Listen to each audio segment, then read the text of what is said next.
Je ne ferai dans ce film aucune concession au public.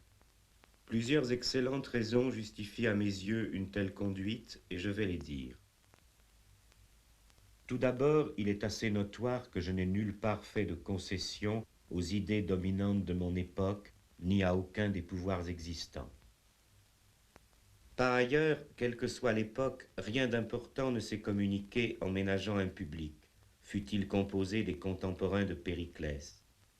Et dans le miroir glacé de l'écran, les spectateurs ne voient présentement rien qui évoque les citoyens respectables d'une démocratie. Voilà bien l'essentiel. Ce public si parfaitement privé de liberté et qui a tout supporté mérite moins que tout autre d'être ménagé. Les manipulateurs de la publicité, avec le cynisme traditionnel de ceux qui savent que les gens sont portés à justifier les affronts dont ils ne se vengent pas, lui annoncent aujourd'hui tranquillement que, quand on aime la vie, on va au cinéma. Mais cette vie et ce cinéma sont également peu de choses, et c'est par là qu'ils sont effectivement échangeables avec indifférence.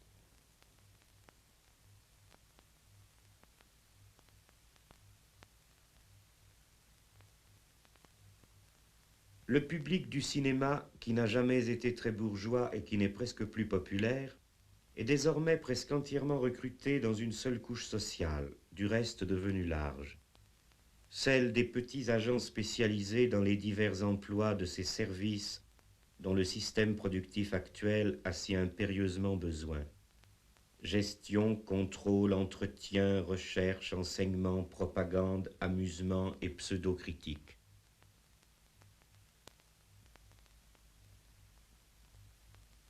C'est là suffisamment dire ce qu'ils sont.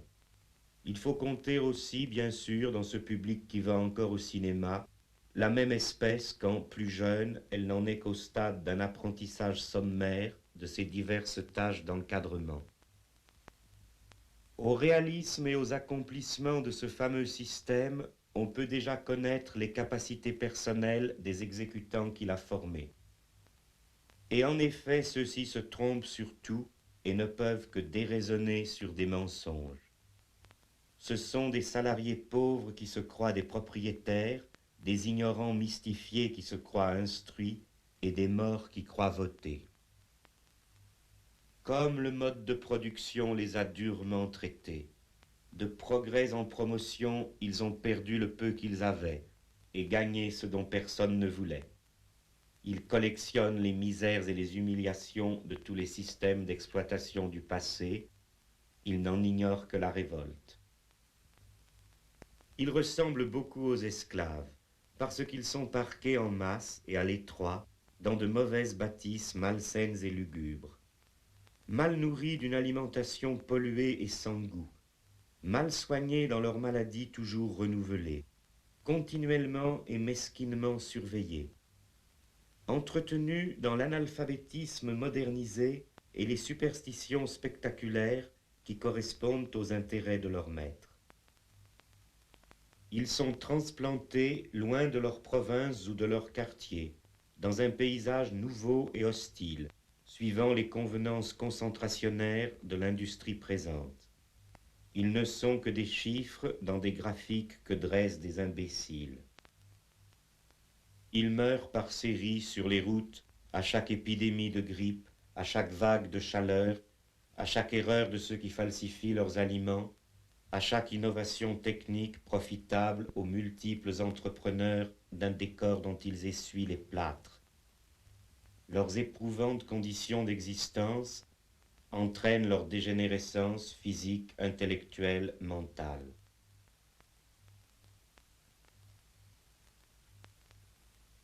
On leur parle toujours comme à des enfants obéissants à qui il suffit de dire « il faut » et ils veulent bien le croire. Mais surtout, on les traite comme des enfants stupides, devant qui bafouillent et délirent des dizaines de spécialisations paternalistes, improvisées de la veille, leur faisant admettre n'importe quoi en le leur disant n'importe comment, et aussi bien le contraire le lendemain. Séparés entre eux par la perte générale de tout langage adéquat aux faits, perte qui leur interdit le moindre dialogue, séparés par leur incessante concurrence, toujours pressés par le fouet, dans la consommation ostentatoire du néant, et donc séparés par l'envie la moins fondée et la moins capable de trouver quelque satisfaction, ils sont même séparés de leurs propres enfants, naguère encore la seule propriété de ceux qui n'ont rien. On leur enlève en bas âge le contrôle de ces enfants, déjà leurs rivaux, qui n'écoutent plus du tout les opinions informes de leurs parents et sourient de leur échec flagrant, méprisent non sans raison leur origine et se sentent bien davantage les fils du spectacle régnant que de ceux de ces domestiques qui les ont par hasard engendrés. Ils se rêvent les métis de ces nègres-là. Derrière la façade du ravissement simulé, dans ces couples comme entre eux et leur progéniture, on n'échange que des regards de haine. Cependant, ces travailleurs privilégiés de la société marchande accomplie ne ressemblent pas aux esclaves en ce sens qu'ils doivent pourvoir eux-mêmes à leur entretien. Leur statut peut être plutôt comparé aux servages parce qu'ils sont exclusivement attachés à une entreprise et à sa bonne marche, quoique sans réciprocité en leur faveur, et surtout parce qu'ils sont étroitement astreints à résider dans un espace unique, le même circuit des domiciles, bureaux, autoroutes, vacances et aéroports toujours identiques.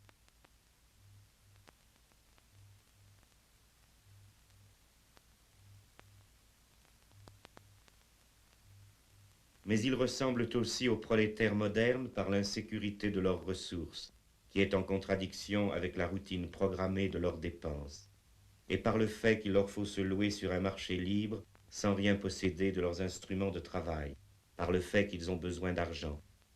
Il leur faut acheter des marchandises et l'on a fait en sorte qu'ils ne puissent garder de contact avec rien qui ne soit une marchandise.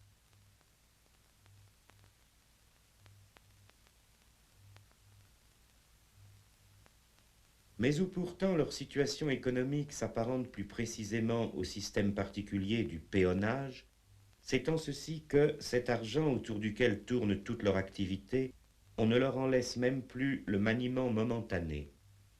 Ils ne peuvent évidemment que le dépenser, le recevant en trop petite quantité pour l'accumuler. Mais ils se voient en fin de compte obligés de consommer à crédit, et l'on retient sur leur salaire le crédit qui leur est consenti, dont ils auront à se libérer en travaillant encore.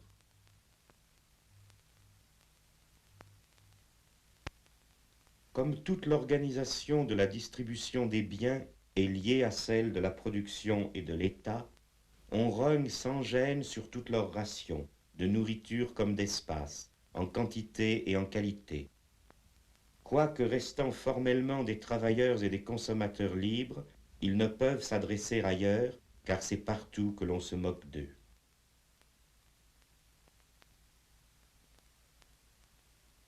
Je ne tomberai pas dans l'erreur simplificatrice d'identifier entièrement la condition de ces salariés du premier rang à des formes antérieures d'oppression socio-économique. Tout d'abord parce que, si l'on met de côté leur surplus de fausse conscience et leur participation double ou triple à l'achat des pacotilles désolantes qui recouvrent la presque totalité du marché, on voit bien qu'ils ne font que partager la triste vie de la grande masse des salariés d'aujourd'hui. C'est d'ailleurs dans l'intention naïve de faire perdre de vue cette enrageante trivialité que beaucoup assurent qu'ils se sentent gênés de vivre parmi les délices alors que le dénuement accable des peuples lointains. Une autre raison de ne pas les confondre avec les malheureux du passé, c'est que leur statut spécifique comporte en lui-même des traits indiscutablement modernes. Pour la première fois dans l'histoire, voilà des agents économiques hautement spécialisés qui, en dehors de leur travail, doivent faire tout eux-mêmes. Ils conduisent eux-mêmes leur voiture et commencent à pomper eux-mêmes leur essence, ils font eux-mêmes leurs achats, ou ce qu'ils appellent de la cuisine, ils se servent eux-mêmes dans les supermarchés comme dans ce qui a remplacé les wagons-restaurants. Sans doute leur qualification très indirectement productive a-t-elle été vite acquise. Mais ensuite, quand ils ont fourni leur quotient horaire de ce travail spécialisé, il leur faut faire de leurs mains tout le reste. Notre époque n'en est pas encore venue à dépasser la famille, l'argent, la division du travail. Et pourtant, on peut dire que pour ceux-là déjà, la réalité effective s'en est presque entièrement dissoute dans la simple dépossession. Ceux qui n'avaient jamais eu de proie l'ont lâché pour l'ombre. Le caractère illusoire des richesses que prétend distribuer la société actuelle, s'il n'avait pas été reconnu en toutes les autres matières, serait suffisamment démontré par cette seule observation que c'est la première fois qu'un système de tyrannie entretient aussi mal ses familiers, ses experts, ses bouffons. Serviteurs surmenés du vide, le vide les gratifie en monnaie à son effigie. Autrement dit, c'est la première fois que des pauvres croient faire partie d'une élite économique malgré l'évidence contraire. Non seulement ils travaillent, ces malheureux spectateurs, mais personne ne travaille pour eux, et moins que personne les gens qu'ils payent. Car leurs fournisseurs même se considèrent plutôt comme leurs contremaîtres, jugeant s'ils sont venus assez vaillamment au ramassage des ersatz qu'ils ont le devoir d'acheter. Rien ne saurait cacher l'usure véloce qui est intégrée dès la source, non seulement pour chaque objet matériel, mais jusque sur le plan juridique dans leurs rares propriétés. De même qu'ils n'ont pas reçu d'héritage, ils n'en laisseront pas.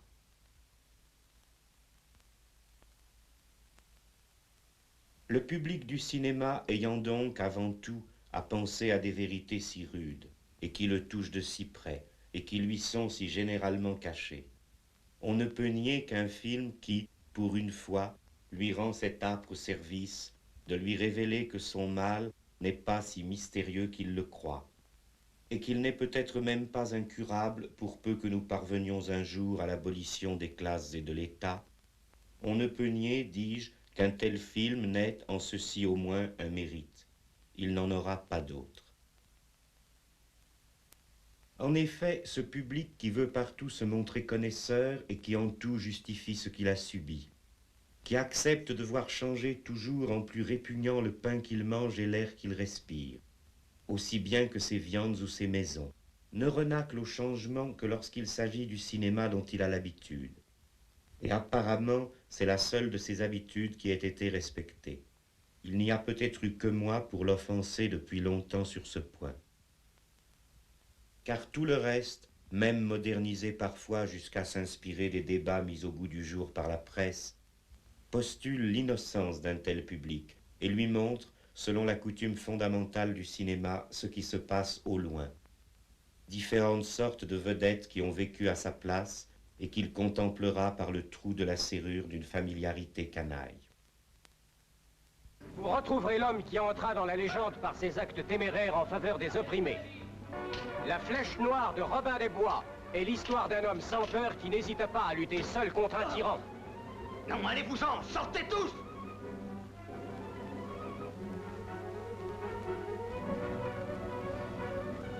Robin des Bois est fini. Mort. Non, Robin des Bois est plus vivant que jamais et il vous enthousiasmera par son incomparable audace.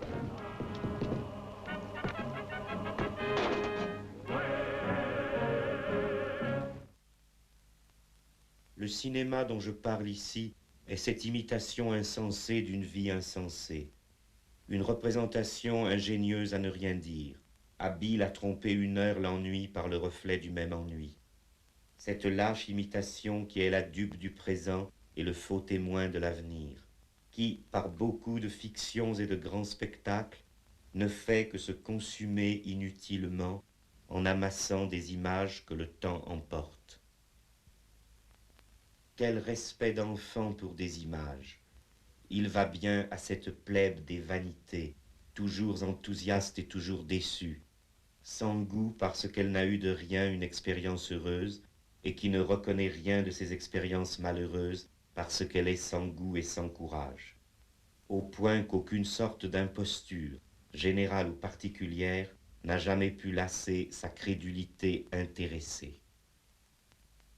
Et croirait-on, après tout ce que chacun a pu voir, qu'il existe encore, parmi les spectateurs spécialisés qui font la leçon aux autres, des tarés capables de soutenir qu'une vérité énoncée au cinéma, si elle n'est pas prouvée par des images, aurait quelque chose de dogmatique.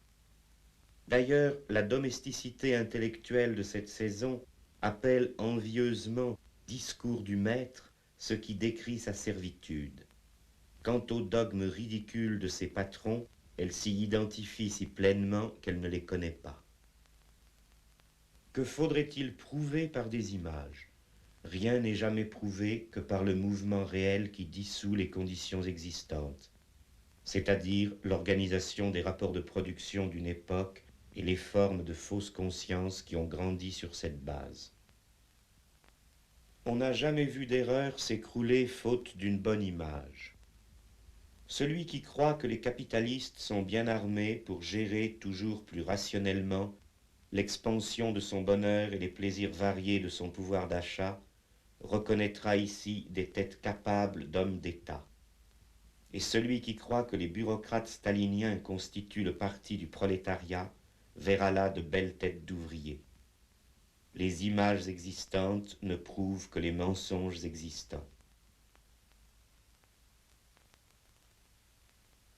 Les anecdotes représentées sont les pierres dont était bâti tout l'édifice du cinéma. On n'y retrouve rien d'autre que les vieux personnages du théâtre, mais sur une scène plus spacieuse et plus mobile, ou du roman, mais dans des vêtements et environnements plus directement sensibles. C'est une société et non une technique qui a fait le cinéma ainsi. Il aurait pu être examen historique, théorie, essai, mémoire. Il aurait pu être le film que je fais en ce moment.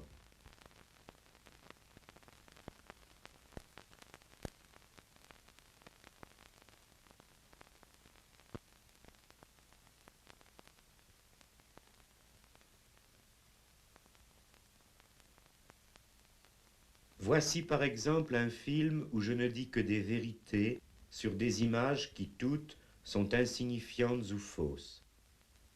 Un film qui méprise cette poussière d'images qui le compose. Je ne veux rien conserver du langage de cet art périmé. Sinon peut-être le contre-champ du seul monde qu'il a regardé et un travelling sur les idées passagères d'un temps. Oui, je me flatte de faire un film avec n'importe quoi, et je trouve plaisant que s'en plaignent ceux qui ont laissé faire de toute leur vie n'importe quoi.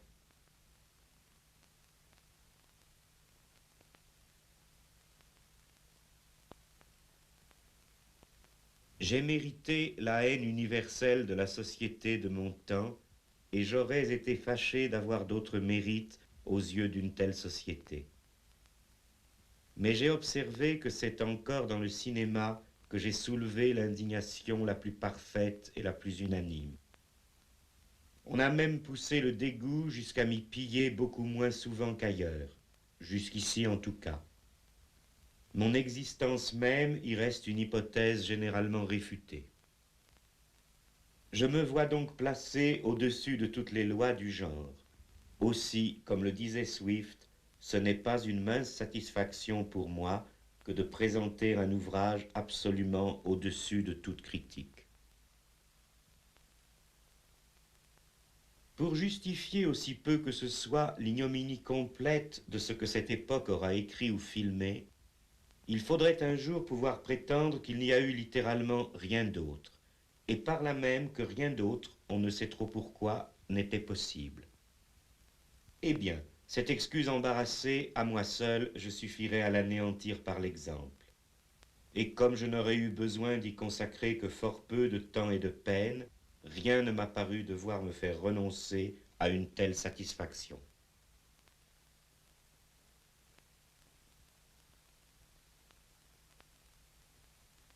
Il n'est pas si naturel qu'on voudrait bien le croire aujourd'hui d'attendre de n'importe qui, parmi ceux dont le métier est d'avoir la parole dans les conditions présentes, qu'il apporte ici ou là des nouveautés révolutionnaires. Une telle capacité n'appartient évidemment qu'à celui qui a rencontré partout l'hostilité et la persécution, et non point les crédits de l'État.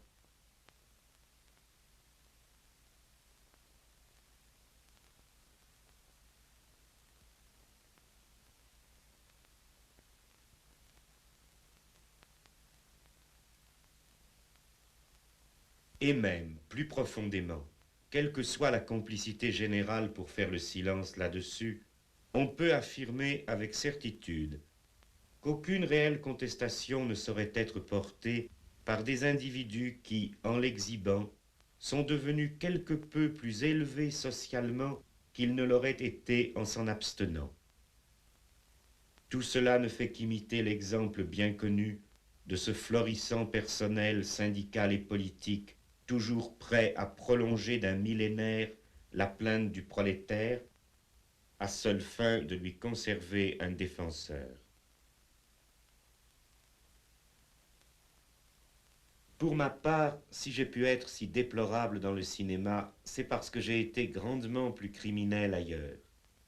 De prime abord, j'ai trouvé bon de m'adonner au renversement de la société, et j'ai agi en conséquence. J'ai pris ce parti dans un moment où presque tous croyaient que l'infamie existante, dans sa version bourgeoise ou dans sa version bureaucratique, avait le plus bel avenir. Et depuis lors, je n'ai pas, comme les autres, changé d'avis une ou plusieurs fois avec le changement des temps. Ce sont plutôt les temps qui ont changé selon mes avis. Il y a là de quoi déplaire aux contemporains.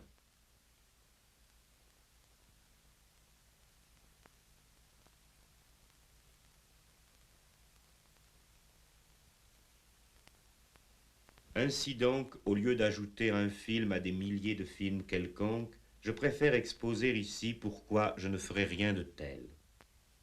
Ceci revient à remplacer les aventures futiles que compte le cinéma par l'examen d'un sujet important, moi-même.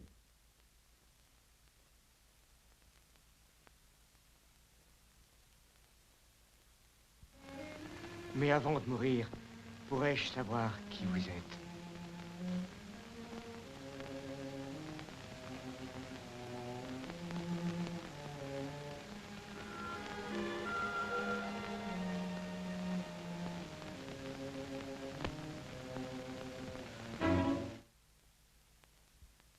On m'avait parfois reproché, mais à tort je crois, de faire des films difficiles.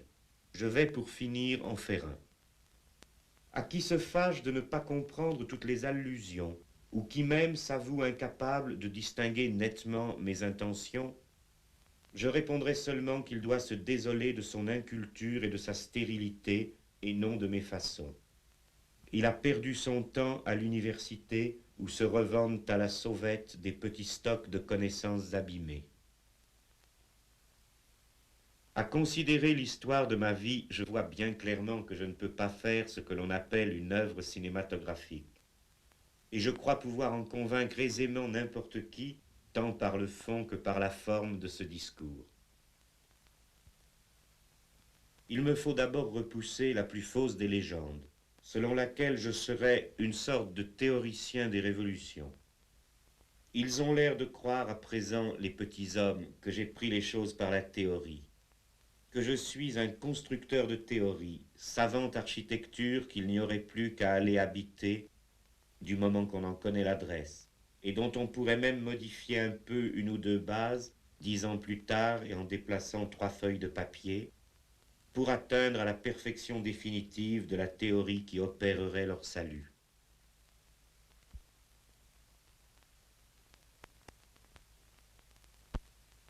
Mais les théories ne sont faites que pour mourir dans la guerre du temps. Ce sont des unités plus ou moins fortes qu'il faut engager au juste moment dans le combat et, quels que soient leurs mérites ou leurs insuffisances, on ne peut assurément employer que celles qui sont là en temps utile. De même que les théories doivent être remplacées parce que leurs victoires décisives, plus encore que leurs défaites partielles, produisent leur usure. De même, aucune époque vivante n'est partie d'une théorie. C'était d'abord un jeu, un conflit, un voyage. On peut dire de la Révolution aussi ce que Jomini a dit de la guerre, qu'elle n'est point une science positive et dogmatique, mais un art soumis à quelques principes généraux, et plus que cela encore, un drame passionné. Quelles sont nos passions et où nous ont-elles menés?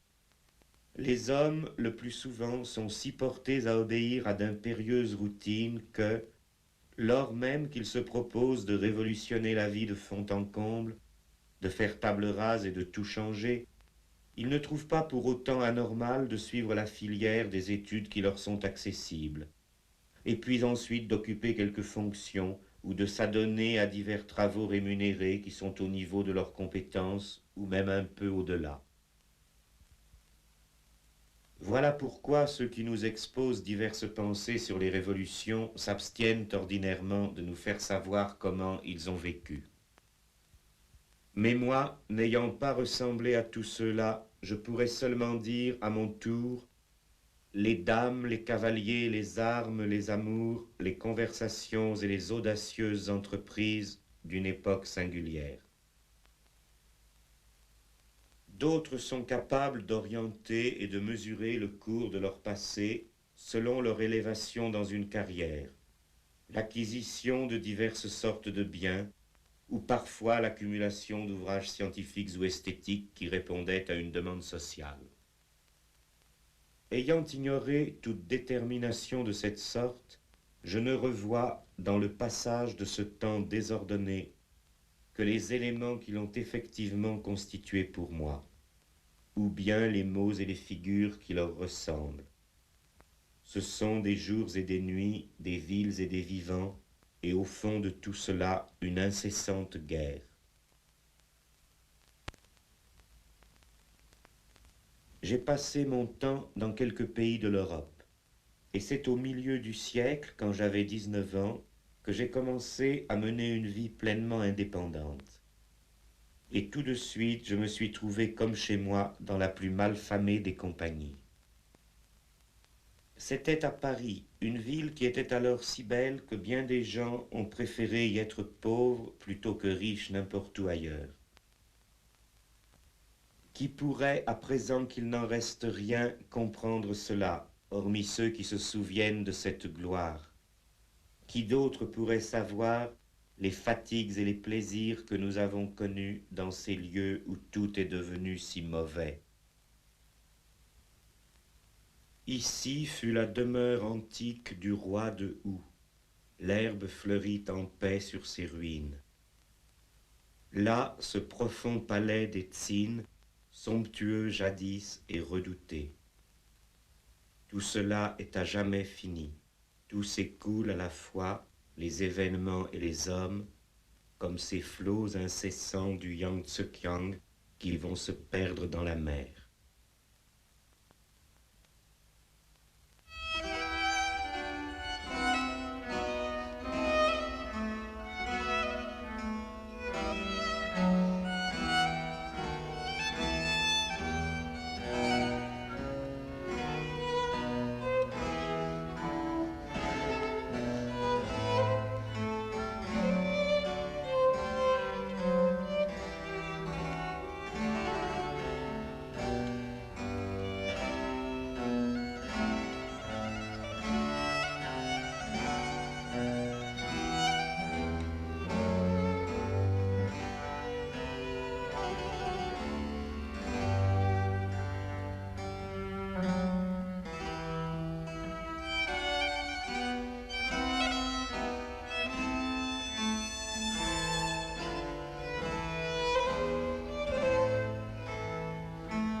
Paris, alors, dans les limites de ses 20 arrondissements, ne dormait jamais tout entier et permettait à la débauche de changer 3 fois de quartier dans chaque nuit. On n'en avait pas encore chassé et dispersé les habitants. Il y restait un peuple qui avait 10 fois barricadé ses rues et mis en fuite des rois. C'était un peuple qui ne se payait pas d'image. On n'aurait pas osé, quand il vivait dans sa ville, lui faire manger ou lui faire boire ce que la chimie de substitution n'avait pas encore osé inventer. Les maisons n'étaient pas désertes dans le centre ou revendues à des spectateurs de cinéma qui sont nés ailleurs, sous d'autres poutres apparentes. La marchandise moderne n'était pas encore venue nous montrer tout ce que l'on peut faire d'une rue. Personne, à cause des urbanistes, n'était obligé d'aller dormir au loin. On n'avait pas encore vu, par la faute du gouvernement, le ciel s'obscurcir et le beau temps disparaître, et la fausse brume de la pollution couvrir en permanence la circulation mécanique des choses dans cette vallée de la désolation. Les arbres n'étaient pas morts étouffés, et les étoiles n'étaient pas éteintes par le progrès de l'aliénation. Les menteurs étaient comme toujours au pouvoir, mais le développement économique ne leur avait pas encore donné les moyens de mentir sur tous les sujets, ni de confirmer leurs mensonges en falsifiant le contenu effectif de toute la production. On aurait été aussi étonné alors de trouver imprimés ou construits dans Paris tous ces livres rédigés depuis en béton et en amiante, et tous ces bâtiments maçonnés en place-sophisme, qu'on le serait aujourd'hui si l'on voyait ressurgir un Donatello ou un Thucydide. Musil, dans L'homme sans qualité, note qu'il est des activités intellectuelles où ce ne sont pas les gros livres, mais les petits traités qui font la fierté d'un homme. Si quelqu'un venait à découvrir, par exemple, que les pierres, dans certaines circonstances restées jusqu'alors inobservées, peuvent parler, il ne lui faudrait que peu de pages pour décrire et expliquer un phénomène aussi révolutionnaire. Je me bornerai donc à peu de mots pour annoncer que, quoi que d'autres veuillent en dire, Paris n'existe plus. La destruction de Paris n'est qu'une illustration exemplaire de la mortelle maladie qui emporte en ce moment toutes les grandes villes, et cette maladie n'est elle-même qu'un des nombreux symptômes de la décadence matérielle d'une société. Mais Paris avait plus à perdre qu'aucune autre. C'est une grande chance que d'avoir été jeune dans cette ville quand, pour la dernière fois, elle a brillé d'un feu si intense. Il y avait alors sur la rive gauche du fleuve, on ne peut pas descendre deux fois dans le même fleuve, ni toucher deux fois une substance périssable dans le même état, un quartier où le négatif tenait sa cour. Il est banal de remarquer que, même dans les périodes agitées par de grands changements, les esprits les plus novateurs se défont difficilement de beaucoup de conceptions antérieures devenues incohérentes, et en conservent au moins quelques-unes, parce qu'il serait impossible de repousser globalement comme fausses et sans valeur des affirmations universellement admises.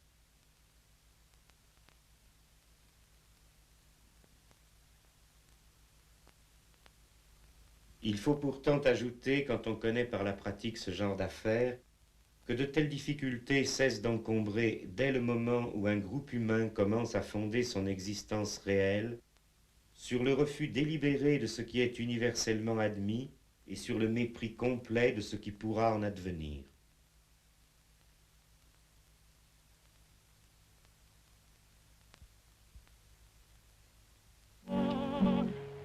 C'était Arthur Cravant, déserteur de 17 nations, ou peut-être aussi Lacenaire, bandit lettré. Il faut de tout pour faire un monde, ou pour le défaire. Amusant. Ce n'est qu'un monde, mais amusant. Très amusant. Vraiment.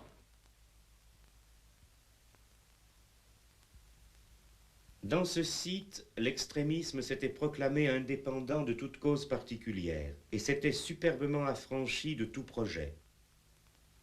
Une société déjà vacillante, mais qui l'ignorait encore parce que partout ailleurs les vieilles règles étaient encore respectées, avait laissé pour un instant le champ libre à ce qui est le plus souvent refoulé et qui pourtant a toujours existé. L'intraitable pègre, le sel de la terre, des gens bien sincèrement prêts à mettre le feu au monde pour qu'il ait plus d'éclat.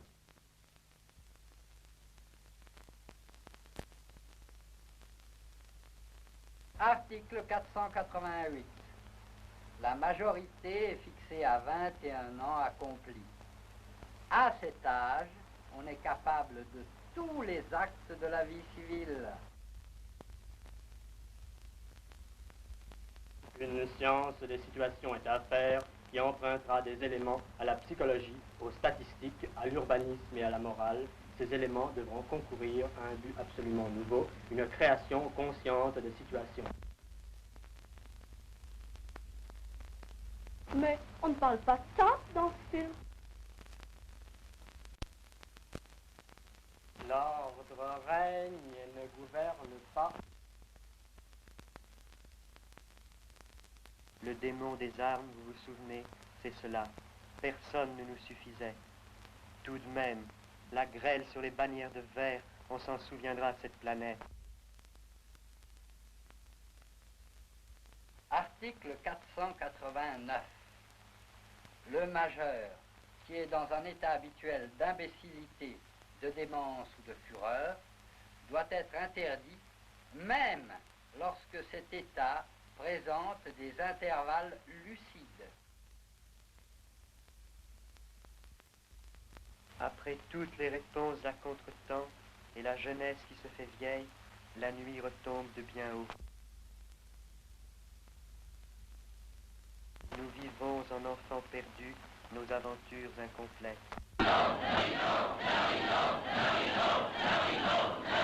Un film que je fis à ce moment, et qui évidemment suscita la colère des esthètes les plus avancés, était d'un bout à l'autre comme ce qui précède. Et ces pauvres phrases étaient prononcées sur un écran entièrement blanc, mais entouré de fort longues séquences noires où rien n'était dit. Certains sans doute voudraient croire que l'expérience a pu m'enrichir en talents ou en bonne volonté. Serait-ce donc l'expérience d'une amélioration de ce que je refusais alors? Ne me faites pas rire. Pourquoi celui qui, étant jeune, a voulu être si insupportable dans le cinéma, s'avérerait-il plus intéressant étant plus âgé? Tout ce qui a été si mauvais ne peut jamais être vraiment meilleur. On a beau dire, il a vieilli, il a changé, il est aussi resté le même. Je ne suis pas cruel, je suis logique. Depuis longtemps, j'ai déclaré la guerre à la société. Et vous avez tué beaucoup de monde ces temps-ci, Pierre-François? Non, mon ange. Voyez, aucune trace de sang. Seulement quelques taches d'encre. Mais rassurez-vous, Garand, je prépare quelque chose d'extraordinaire. Quand j'étais enfant, j'étais déjà plus lucide, plus intelligent que les autres. Ils ne l'ont pas pardonné. Belle jeunesse, vraiment. Mais quelle prodigieuse destinée. Je n'ai pas de vanité. Je n'ai que de l'orgueil. Et je suis sûr de moi. Absolument sûr. Petit voleur par nécessité, assassin par vocation, ma route est toute tracée, mon chemin est tout droit. Et je marcherai la tête haute. Jusqu'à ce qu'elle tombe dans le panier, naturellement. D'ailleurs, mon père me l'a si souvent dit. Pierre-François, vous finirez sur l'échafaud. Vous avez raison, Pierre-François. Faut toujours écouter ses parents. Dans ce lieu qui fut la brève capitale de la perturbation, s'il est vrai que la population choisie comptait un certain nombre de voleurs et occasionnellement de meurtriers, l'existence de tous était principalement caractérisée par une prodigieuse inactivité. Et entre tant de crimes et délits que les autorités y dénoncèrent, c'est cela qui fut ressenti comme le plus menaçant. C'est du Hugo ou c'est de Closier? Qu'est-ce que t'en dis, l'artiste? Il dit rien. C'est un sage. Ou jamais rien. Avez-vous rêvé de ça? Avez-vous rêvé de sien? Avez-vous vu nos troubles? Là, l'explication de tous vos rêves, un volume broché avec les figures. Salut, patron. Bonjour. Lassner est pas loin avec sa fine équipe. J'étais prévenu. C'était le labyrinthe le mieux fait pour retenir les voyageurs. Ceux qui s'y arrêtèrent 2 jours n'en repartirent plus, ou du moins pas tant qu'il exista. Mais la plupart y ont vu venir d'abord la fin de leurs années peu nombreuses. Personne ne quittait ces quelques rues et ces quelques tables où le point culminant du temps avait été découvert. En somme, si je comprends bien, tous autant que vous êtes des philosophes. Pourquoi pas? bah, elle est gaie, elle est jolie, elle est propre, la philosophie. Alors, monsieur Lasser, si ça t'amuse.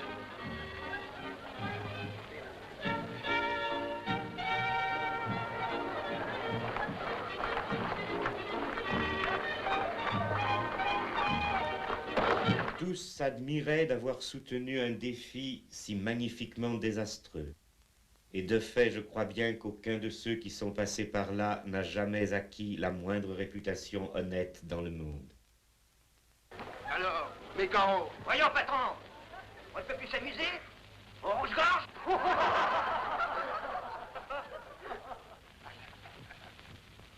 Bon, monsieur Lasser, ce que j'en disais... Ne serais-je pas souvenu des charmants voyous et des filles orgueilleuses avec qui j'ai habité ces bas-fonds, lorsque, plus tard, j'ai entendu une chanson que chantent les prisonniers en Italie. Tout le temps avait passé comme nos nuits d'alors, sans renoncer à rien. C'est là que sont les petites filles qui te donnent tout. D'abord le bonsoir et puis la main. Dans la rue Filangière, il y a une cloche. À chaque fois qu'elle sonne, c'est une condamnation. La plus belle jeunesse meurt en prison.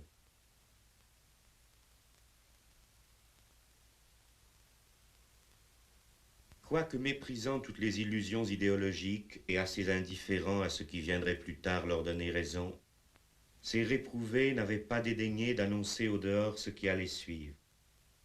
Achever l'art, aller dire en pleine cathédrale que Dieu était mort, entreprendre de faire sauter la tour Eiffel, tels furent les petits scandales auxquels se livrèrent sporadiquement ceux dont la manière de vivre fut en permanence un si grand scandale. Il s'interrogeait aussi sur l'échec de quelques révolutions. Il se demandait si le prolétariat existe vraiment et, dans ce cas, ce qu'il pourrait bien être. Les uns croient qu'ils pensent à nous, d'autres qu'ils nous pensent, d'autres qu'ils d'ordre que nous sommes son rêve, son mauvais rêve. Quand je parle de ces gens, j'ai l'air peut-être d'en sourire, mais il ne faut pas le croire. J'ai bu leur vin, je leur suis fidèle. Et je ne crois pas être devenu par la suite, en quoi que ce soit, mieux que ce qu'ils étaient eux-mêmes dans ce temps-là. Considérant les grandes forces de l'habitude et de la loi qui pesaient sans cesse sur nous pour nous disperser, personne n'était sûr d'être encore là quand finirait la semaine. Et là était tout ce que nous aimerions jamais. Le temps brûlait plus fort qu'ailleurs et manquerait. On sentait trembler la terre. Bientôt nous passerons sur la terre ferme et alors nous pourrons nous voir un peu plus. Le suicide en emportait beaucoup, la boisson et le diable ont expédié les autres, comme le dit aussi une chanson. À la moitié du chemin de la vraie vie, nous étions environnés d'une sombre mélancolie, qu'ont exprimé tant de mots railleurs et tristes dans le café de la jeunesse perdue. Pour parler clairement et sans parabole, nous sommes les pièces d'un jeu que joue le ciel. On s'amuse avec nous sur l'échiquier de l'être, et puis nous retournons un par un dans la boîte du néant. Que de fois dans les âges, ce drame sublime que nous créons sera joué en des langues inconnues devant des peuples qui ne sont pas encore. Qu'est-ce que l'écriture, la gardienne de l'histoire? Qu'est-ce que l'homme, l'esclave de la mort, un voyageur qui passe, l'hôte d'un seul lieu? Qu'est-ce que l'amitié, l'égalité des amis? Bernard, que prétends-tu dans le monde? Y vois-tu quelque chose qui te satisfasse? Elle fuit comme un fantôme qui, nous ayant donné quelque espèce de contentement, pendant qu'il demeurait avec nous, ne nous laisse en nous quittant que du trouble. Bernard, Bernard, disait-il, cette verte jeunesse ne durera pas toujours.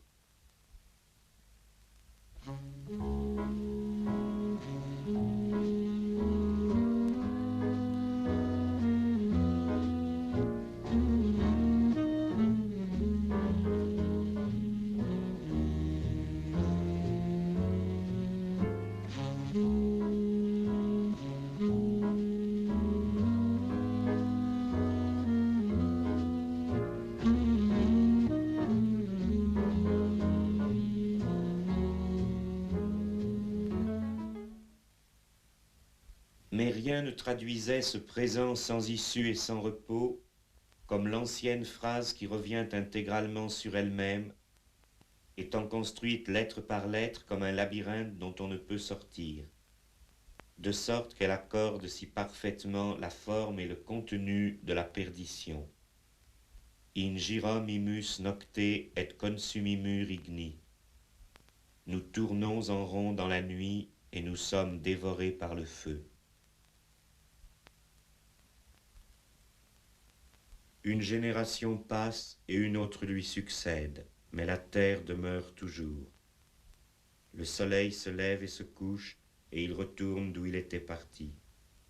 Tous les fleuves entrent dans la mer, et la mer n'en regorge point. Les fleuves retournent au même lieu d'où ils étaient partis, pour couler encore.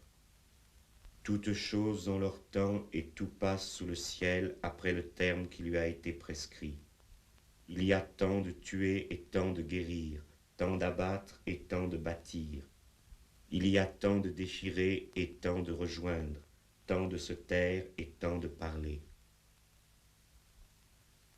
Il vaut mieux voir ce que l'on désire que de souhaiter ce que l'on ignore, mais cela même est une vanité et une présomption d'esprit.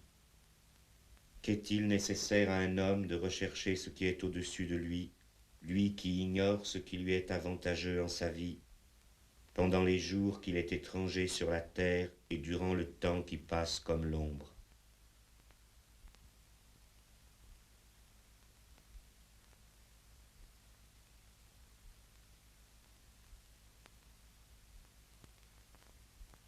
Non, nous allons passer la rivière et nous reposer à l'ombre de ses arbres.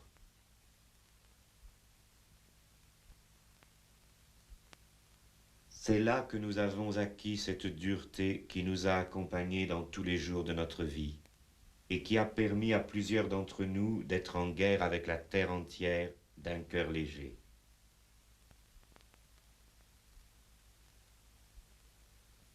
Et quant à moi particulièrement, je suppose que c'est à partir des circonstances de ce moment que j'ai suivi tout naturellement l'enchaînement de tant de violences et de tant de ruptures où tant de gens furent traités si mal. Et toutes ces années passées en ayant toujours, pour ainsi dire, le couteau à la main.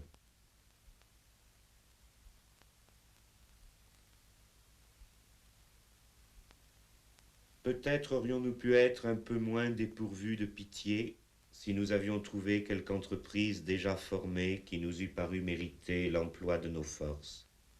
Mais il n'y avait rien de tel. La seule cause que nous ayons soutenue, nous avons dû la définir et la mener nous-mêmes. Et il n'existait rien au-dessus de nous que nous ayons pu considérer comme estimable.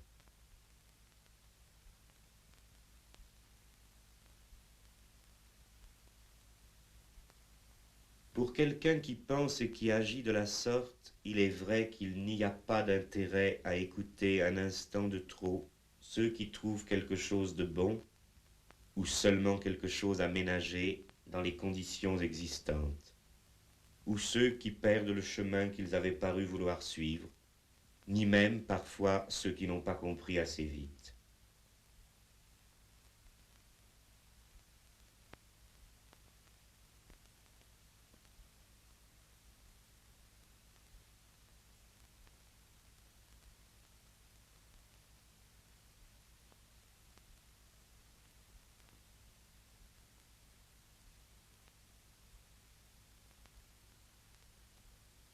D'autres, plus tard, se sont mis à préconiser la révolution de la vie quotidienne, de leurs voix timides ou de leurs plumes prostituées, mais d'assez loin, et avec la calme assurance de l'observation astronomique. Cependant, quand on a eu l'occasion de prendre part à une tentative de ce genre, et si l'on a échappé aux brillantes catastrophes qui l'environnent ou la suivent, on ne se trouve pas dans une position si facile. La chaleur et le froid de cette époque ne vous quitteront plus. Il faut découvrir comment il serait possible de vivre des lendemains qui soient dignes d'un si beau début. Cette première expérience de l'illégalité, on veut la continuer toujours.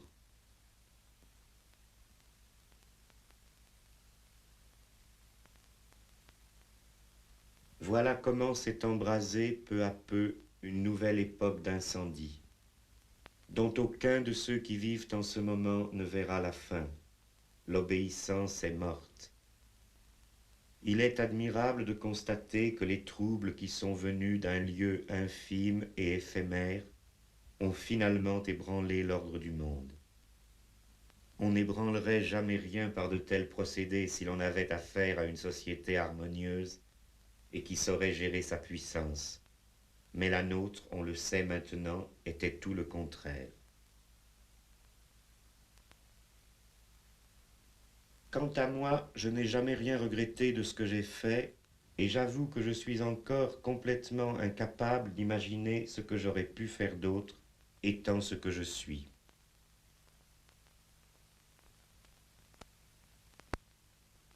La première phase du conflit, en dépit de son âpreté, avait revêtu de notre côté tous les caractères d'une défensive statique. Étant surtout définie par sa localisation, une expérience spontanée ne s'était pas assez comprise en elle-même.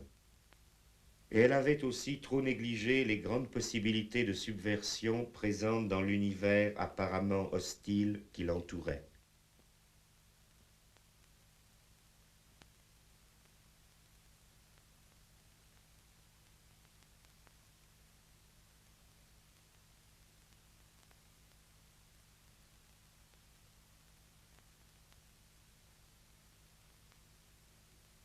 Alors que l'on voyait notre défense submergée et déjà quelques courages faiblir, nous fûmes quelques-uns à penser qu'il faudrait sans doute continuer en nous plaçant dans la perspective de l'offensive.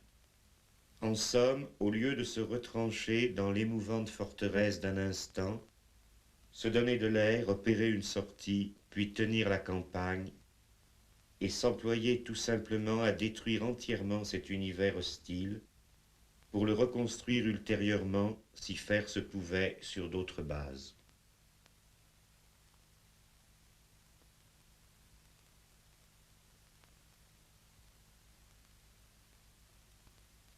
Il y avait eu des précédents, mais ils étaient alors oubliés.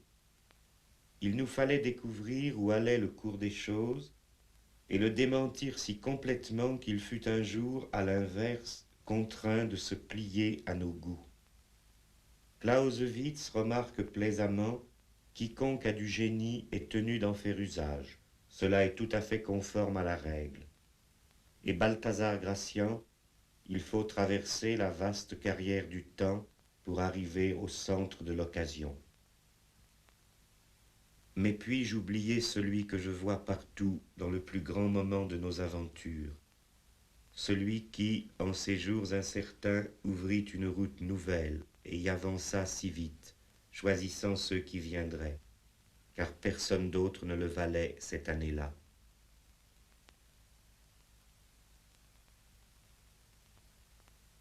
On eût dit qu'en regardant seulement la ville et la vie, il les changeait.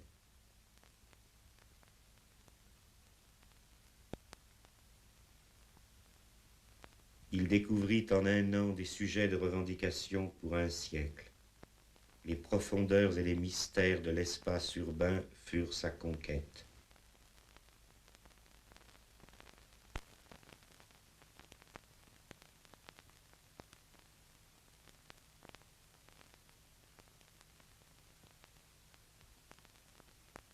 Les pouvoirs actuels, avec leurs pauvres informations falsifiées, qui les égarent eux-mêmes presque autant qu'elle étourdit leurs administrés, n'ont pas pu encore mesurer ce que leur a coûté le passage rapide de cet homme.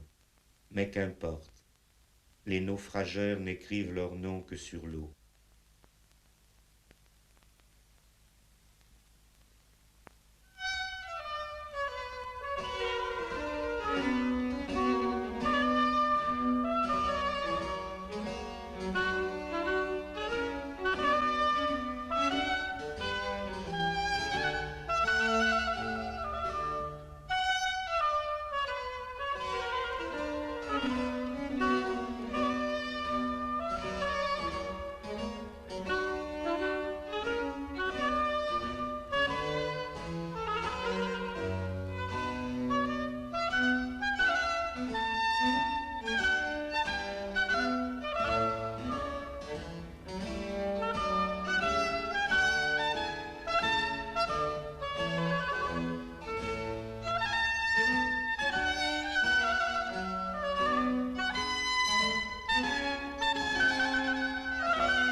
La formule pour renverser le monde, nous ne l'avons pas cherchée dans les livres, mais en errant. C'était une dérive à grande journée, où rien ne ressemblait à la veille et qui ne s'arrêtait jamais.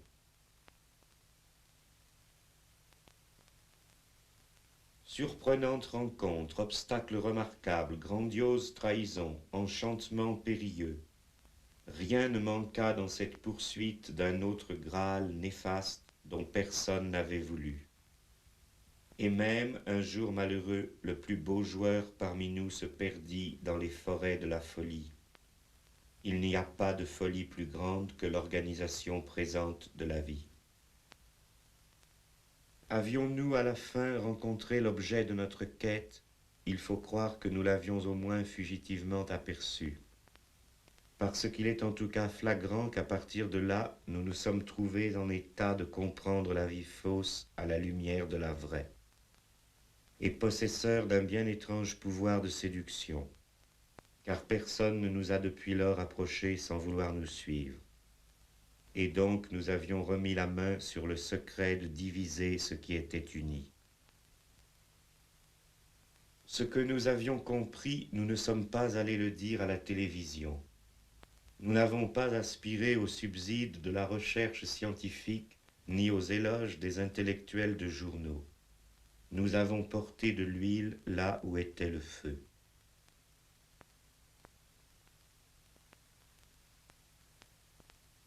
C'est ainsi que nous nous sommes engagés définitivement dans le parti du diable, c'est-à-dire de ce mal historique qui mène à leur destruction les conditions existantes, dans le mauvais côté qui fait l'histoire en ruinant toute satisfaction établie. Oh, quel beau feu! Oh, j'aime bien le feu. Lui aussi m'aime bien. Tenez, voyez comme les flammes sont prévenantes pour moi. Elle me lèche les doigts comme le ferait un jeune chien. C'est agréable. Pardonnez-moi, je ne me suis pas présenté. Mais avec mon nom, mes titres ne vous diraient pas grand-chose. Je viens de si loin. Oublié dans son pays, inconnu ailleurs, tel est le destin du voyageur. Ceux qui n'ont pas encore commencé à vivre mais se réservent pour une meilleure époque, et qui ont donc une si grande peur de vieillir, n'attendent rien de moins qu'un paradis permanent. L'un le place dans une révolution totale, et l'autre, c'est parfois le même, dans un stade supérieur de son ascension de salarié. En somme, ils attendent que leur soit devenu accessible ce qu'ils ont contemplé dans l'imagerie inversée du spectacle, une unité heureuse éternellement présente. Mais ceux qui ont choisi de frapper avec le temps savent que leur arme est également leur maître, et qu'ils ne peuvent s'en plaindre. Il est aussi le maître de ceux qui n'ont pas d'armes, et maître plus dur. Quand on ne veut pas se ranger dans la clarté trompeuse du monde à l'envers, on passe en tout cas parmi ces croyants pour une légende controversée, un invisible et malveillant fantôme, un pervers prince des ténèbres. Beau titre après tout, le système des lumières présentes n'en décerne pas de si honorable. Mais aurais-je interrompu votre partie? Ça ne fait rien, j'étais battu d'avance. Croyez-vous?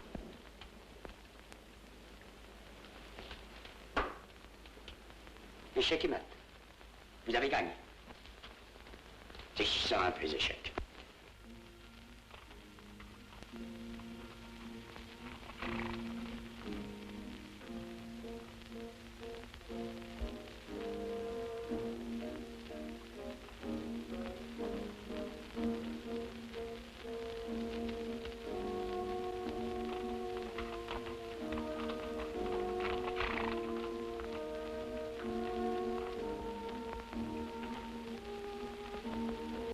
Nous sommes donc devenus les émissaires du prince de la division, de celui à qui on a fait du tort, et nous avons entrepris de désespérer ceux qui se considéraient comme les humains.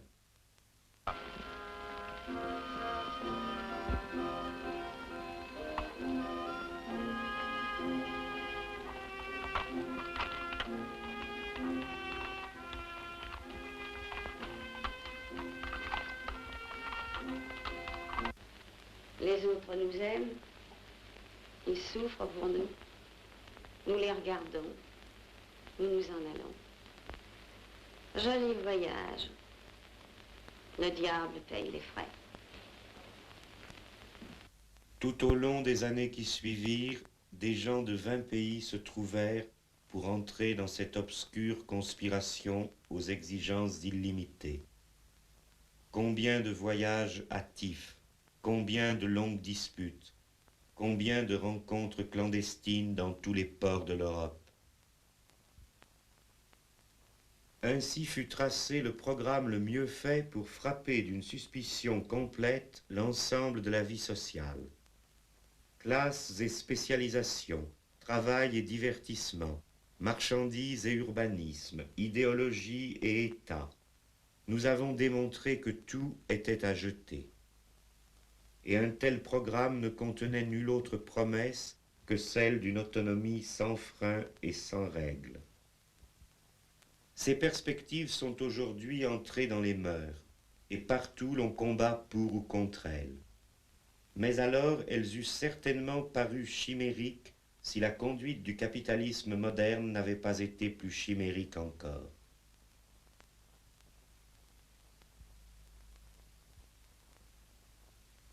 Il existait bien alors quelques individus pour demeurer d'accord avec plus ou moins de conséquences sur l'une ou l'autre de ces critiques. Mais pour les reconnaître toutes, il n'y avait personne, et d'autant moins pour savoir les formuler et les mettre à jour. C'est pourquoi aucune autre tentative révolutionnaire de cette période n'a eu la moindre influence sur la transformation du monde.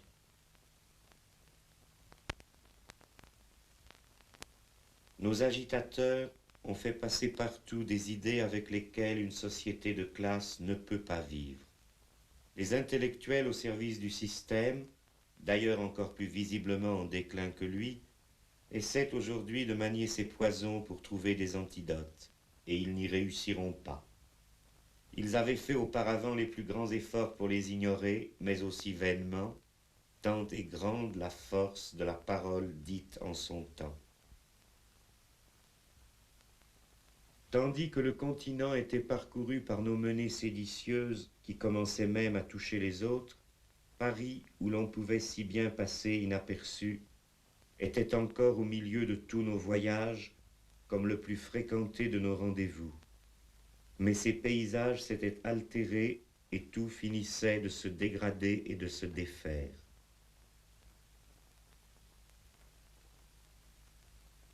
Et pourtant, le soleil couchant de cette cité laissait par place quelques lueurs, quand nous regardions s'y écouler les derniers jours, nous retrouvant dans un décor qui allait être emporté et occupé de beautés qui ne reviendront pas.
Il faudrait bientôt la quitter, cette ville qui pour nous fut si libre, mais qui va tomber entièrement aux mains de nos ennemis. Déjà s'y appliquent sans recours leur loi aveugle qui refait tout à leur ressemblance. c'est-à-dire sur le modèle d'une sorte de cimetière. Ô misère, ô douleur, Paris tremble.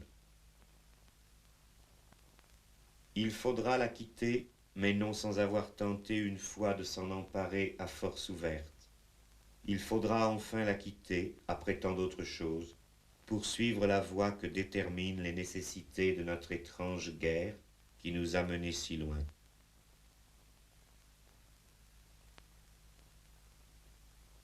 Car notre intention n'avait été rien d'autre que de faire apparaître dans la pratique, entre ceux qui veulent encore de ce qui existe et ceux qui n'en voudront plus.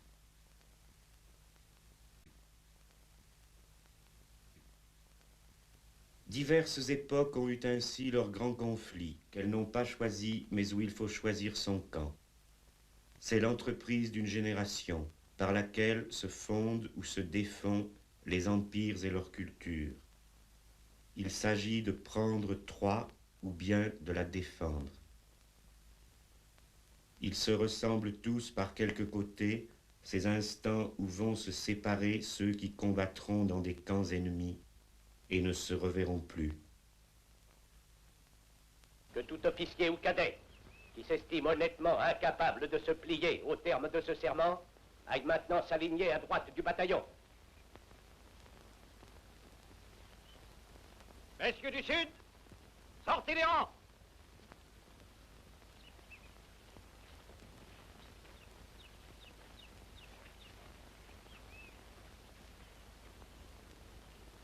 Messieurs du Sud, à vos rangs! Académie militaire des États-Unis, à gauche, alignement.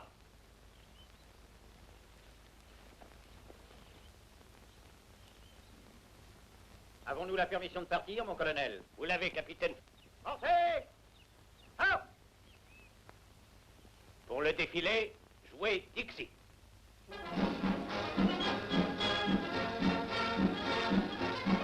À gauche! Go! En avant! Hop!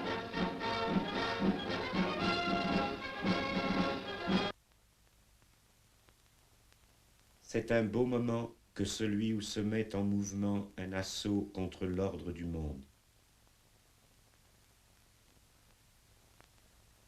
Dans son commencement presque imperceptible, on sait déjà que très bientôt, et quoi qu'il arrive, rien ne sera plus pareil à ce qui a été.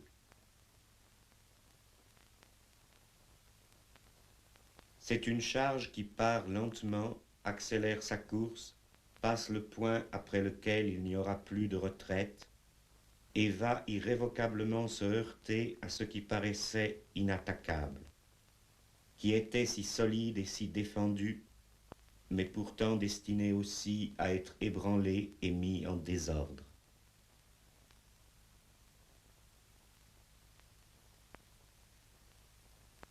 Voilà donc ce que nous avons fait lorsque, sortis de la nuit, nous avons, pour une fois de plus, déployé l'étendard de la bonne vieille cause et avancé sous le canon du temps.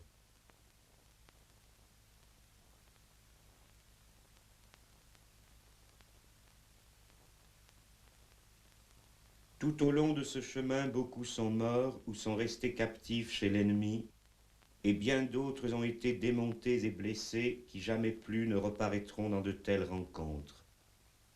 Et même le courage a pu manquer à certains éléments qui se sont laissés glisser en arrière. Mais jamais, j'ose le dire, notre formation n'a dévié de sa ligne jusqu'à ce qu'elle ait débouché au cœur même de la destruction.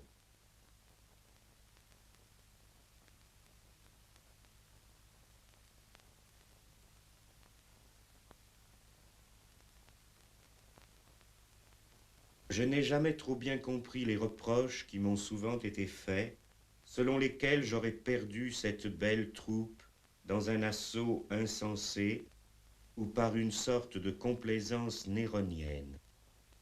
J'admets certes être celui qui a choisi le moment et la direction de l'attaque, et donc je prends assurément sur moi la responsabilité de tout ce qui est arrivé.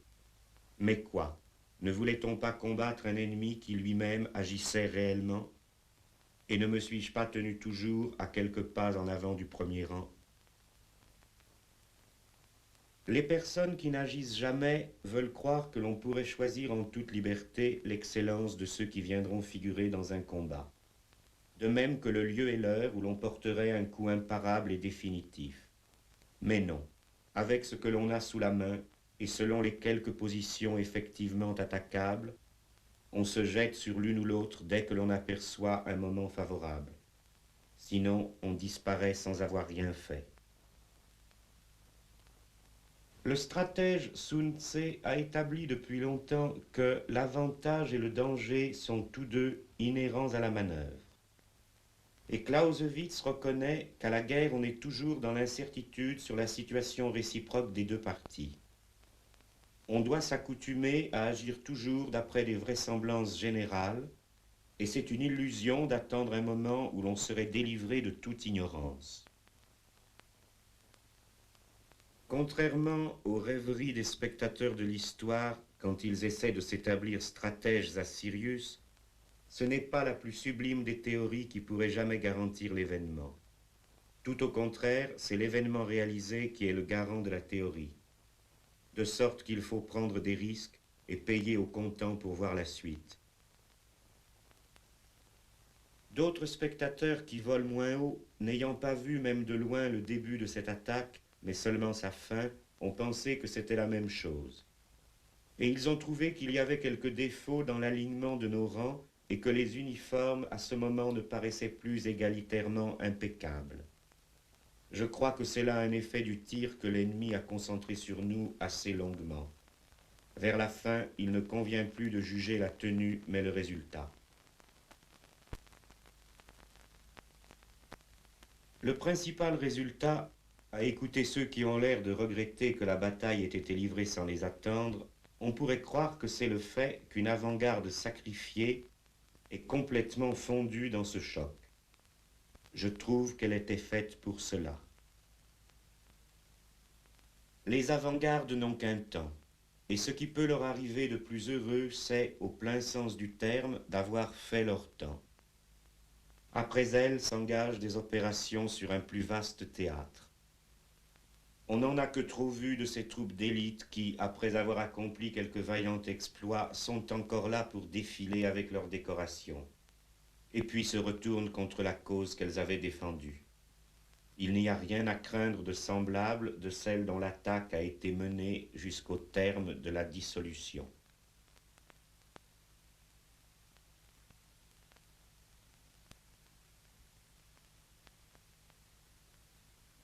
Je me demande ce que certains avaient espéré de mieux. Le particulier s'use en combattant. Un projet historique ne peut certainement pas prétendre conserver une éternelle jeunesse à l'abri des coups. L'objection sentimentale est aussi vaine que les chicanes pseudo-stratégiques. Cependant, tes os se consumeront ensevelis dans les champs d'Ilion pour une entreprise inachevée.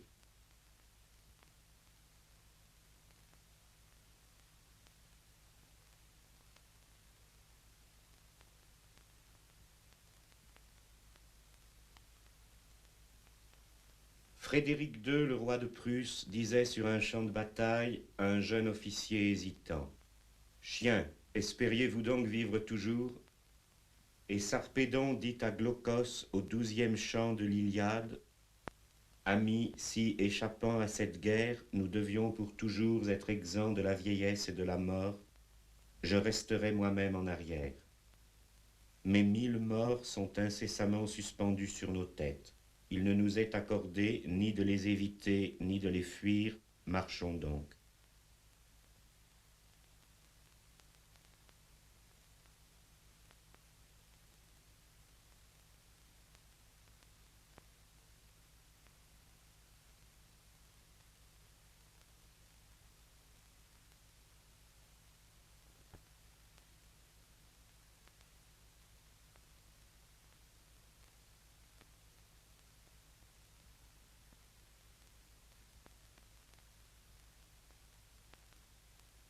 Quand retombe cette fumée, bien des choses apparaissent changées. Une époque a passé. Qu'on ne demande pas maintenant ce que valaient nos armes. Elles sont restées dans la gorge du système des mensonges dominants. Son air d'innocence ne reviendra plus.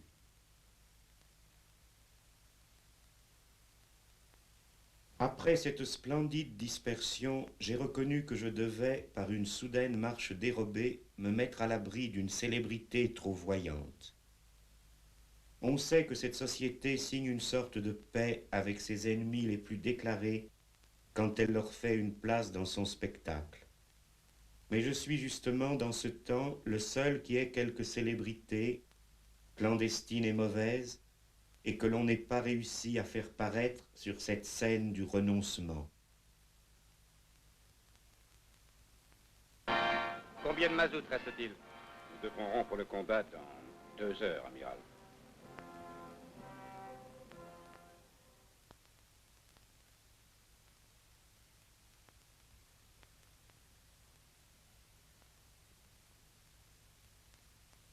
Les difficultés ne s'arrêtent pas là.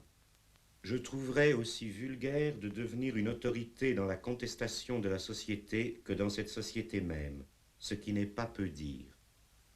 J'ai donc dû refuser en diverses contrées de me mettre à la tête de toutes sortes de tentatives subversives, plus anti-hiérarchiques les unes que les autres, mais dont on m'offrait quand même le commandement. Comment le talent ne commanderait-il pas en ces matières quand il en a une telle expérience? Mais je voulais montrer que l'on peut fort bien rester, après quelques succès historiques, aussi peu riche qu'on l'était avant en pouvoir et en prestige. Ce que j'en avais par moi-même à l'origine m'a toujours suffi. J'ai refusé aussi de polémiquer sur 1000 détails avec les nombreux interprètes et récupérateurs de ce qui a déjà été fait. Je n'avais pas à décerner des brevets de je ne sais quelle orthodoxie, ni à trancher entre diverses naïves ambitions qui s'écroulent aussi bien sans qu'on y touche. Ils ignoraient que le temps n'attend pas, que la bonne volonté ne suffit pas, et qu'il n'y a pas de propriété à acquérir ni à maintenir sur un passé qui n'est plus corrigible. Le mouvement profond qui mènera nos luttes historiques jusqu'où elles peuvent aller demeure seul juge du passé quand il agit dans son temps. J'ai fait en sorte qu'aucune pseudo-suite ne vienne fausser le compte-rendu de nos opérations. Ceux qui, un jour, auront fait mieux, donneront librement leurs commentaires qui eux-mêmes ne passeront pas inaperçus. Je me suis donné les moyens d'intervenir de plus loin, sachant aussi que le plus grand nombre des observateurs, comme d'habitude, souhaitait surtout que je me taise. Je suis exercé de longue date à mener une existence obscure et insaisissable.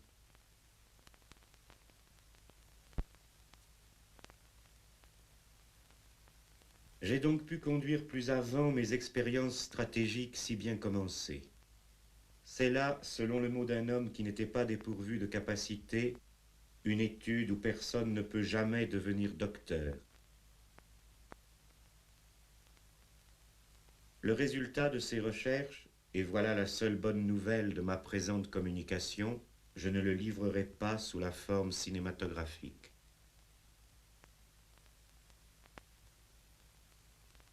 Mais bien entendu, toutes les idées sont vides quand la grandeur ne peut plus être rencontrée dans l'existence de chaque jour. Ainsi, l'œuvre complète des penseurs d'élevage que l'on commercialise à cette heure de la marchandise décomposée n'arrive pas à cacher le goût de l'aliment qui les a nourris. J'ai donc habité pendant ces années un pays où j'étais peu connu.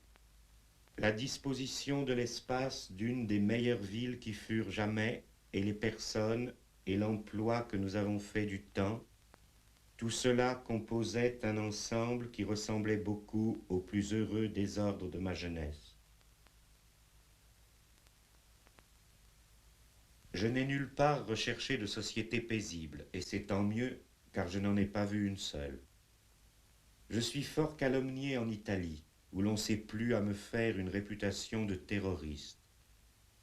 Mais je suis très indifférent aux accusations les plus variées, parce que mon sort a été d'en faire lever partout sur mon passage, et parce que j'en connais bien la raison. Je n'accorde d'importance qu'à ce qui m'a séduit dans ce pays et qui n'aurait pu être trouvé ailleurs.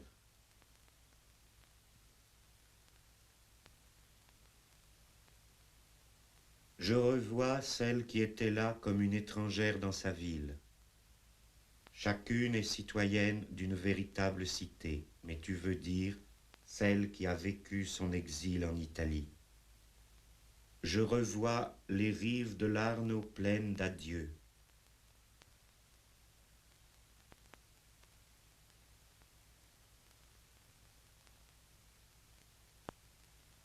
Et moi aussi, après bien d'autres, j'ai été banni de Florence.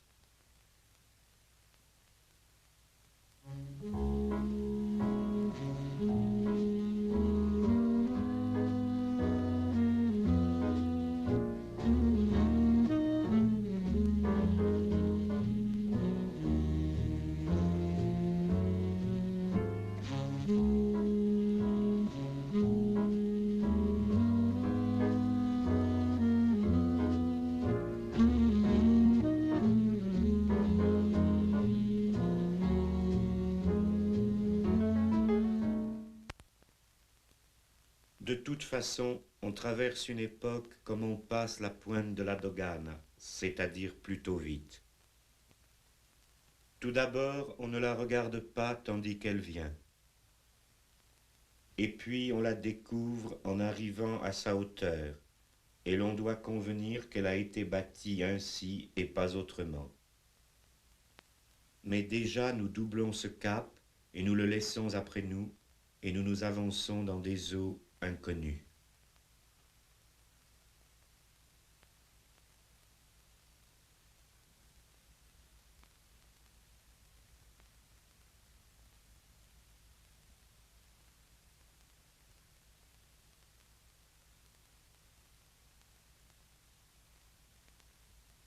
Quand nous étions jeunes, nous avons quelque temps fréquenté un maître. Quelque temps nous fûmes heureux de nos progrès. Vois le fond de tout cela, que nous arriva-t-il? Nous étions venus comme de l'eau, nous sommes partis comme le vent.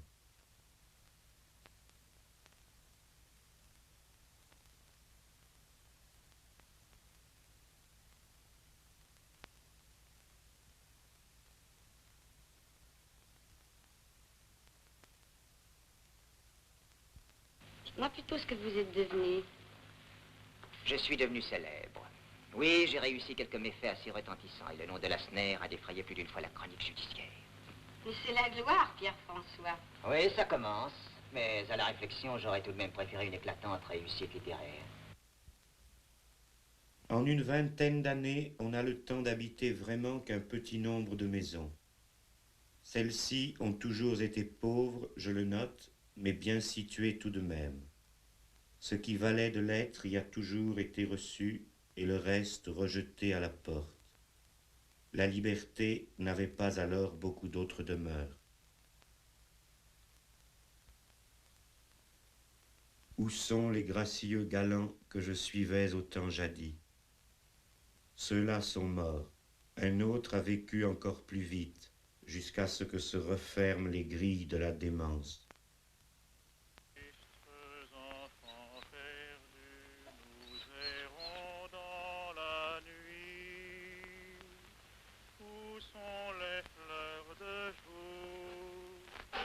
Les plaisirs de l'amour, les lumières de la vie.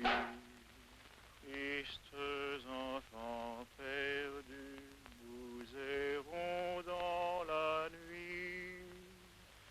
Le diable nous emporte sournoisement avec lui. Le diable nous emporte loin de nos belles amies. Notre jeunesse est morte, et nos amours aussi. sensation de l'écoulement du temps a toujours été pour moi très vive, et j'ai été attiré par elle, comme d'autres sont attirés par le vide ou par l'eau. En ce sens, j'ai aimé mon époque, qui aura vu se perdre toute sécurité existante et s'écouler toute chose de ce qui était socialement ordonné. Voilà des plaisirs que la pratique du plus grand art ne m'aurait pas donnés. Quant à ce que nous avons fait, comment pourrait-on en évaluer le résultat présent? Nous traversons maintenant ce paysage dévasté par la guerre qu'une société livre contre elle-même, contre ses propres possibilités. L'enlaidissement de tout était sans doute le prix inévitable du conflit. C'est parce que l'ennemi a poussé si loin ses erreurs que nous avons commencé à gagner.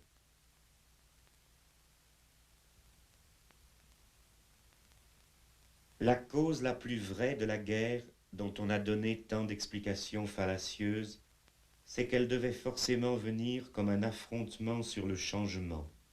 Il ne lui restait plus rien des caractères d'une lutte entre la conservation et le changement. Nous étions nous-mêmes plus que personne les gens du changement dans un temps changeant. Les propriétaires de la société étaient obligés, pour se maintenir, de vouloir un changement qui était l'inverse du nôtre. Nous voulions tout reconstruire, et eux aussi, mais dans des directions diamétralement opposées. Ce qu'ils ont fait montre suffisamment en négatif notre projet. Leurs immenses travaux ne les ont donc menés que là, à cette corruption. La haine de la dialectique a conduit leurs pas jusqu'à cette fosse à purin.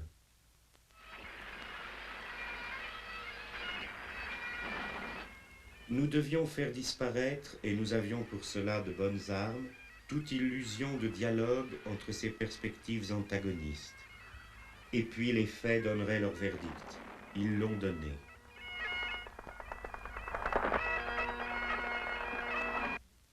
Elle est devenue ingouvernable, cette terre gâtée où les nouvelles souffrances se déguisent sous le nom des anciens plaisirs, et où les gens ont si peur.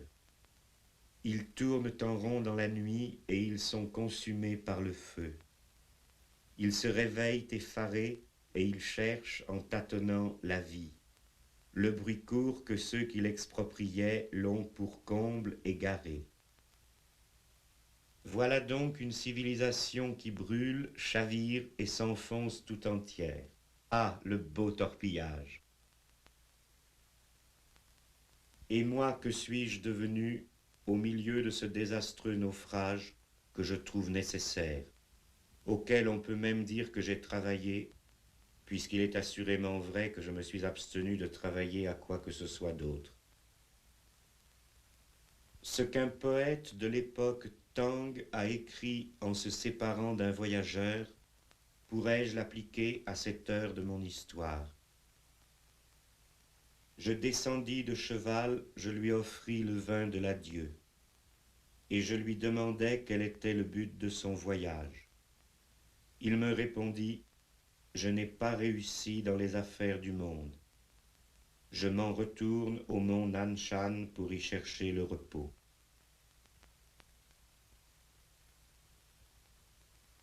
Mais non, je vois très distinctement qu'il n'y a pas pour moi de repos. Et d'abord parce que personne ne me fait la grâce de penser que je n'ai pas réussi dans les affaires du monde. Mais, fort heureusement, personne ne pourra dire non plus que j'y ai réussi. Il faut donc admettre qu'il n'y avait pas de succès ou d'échec pour Guy Debord et ses prétentions démesurées. C'était déjà l'aube de cette fatigante journée que nous voyons finir, quand le jeune Marx écrivait à Rouget « Vous ne me direz pas que j'estime trop le temps présent. Et si pourtant je n'en désespère pas, ce n'est qu'en raison de sa propre situation désespérée qui me remplit d'espoir. »